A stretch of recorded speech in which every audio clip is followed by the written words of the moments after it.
Les parents, c'est les seules personnes sur terre, ils préfèrent que toi tu sois au-dessus d'eux au paradis. C'est les seuls qui préfèrent que tu réussisses plus qu'eux.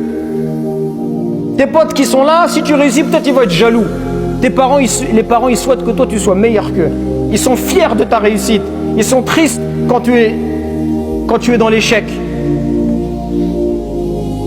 C'est pour ça qu'un jour, un homme, il a vu Abdullah ibn Omar et il portait sa mère sur son dos pendant le pèlerinage. Et il a décliné des vers de poésie. Il lui a dit, le chameau, il va se fatiguer, mais moi, je porte ma mère, je ne me fatigue pas. Il lui dit, ah, ibn Omar, est-ce que tu penses que je me suis acquitté de ma dette vis-à-vis de ma mère? Il lui a dit, Wallah, tu n'as même pas remboursé un gémissement parmi les gémissements de l'accouchement.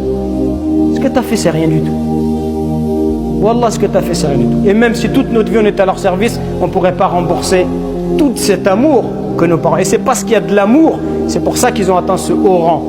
Et ça, il ne faut pas l'oublier. Quelles sont les règles de cette bienfaisance et cette obéissance? Les savants, bien sûr, ils disent qu'il y a des règles. Ce n'est pas dans l'absolu. C'est dans trois choses. Il y a de l'obéissance envers les parents, sauf dans trois cas. Dans la désobéissance à Allah, bien évidemment, tu ne vas pas désobéir à Allah pour obéir à tes parents. Dans ce qui ne leur est pas bénéfique ou dans ce qui va te causer du tort.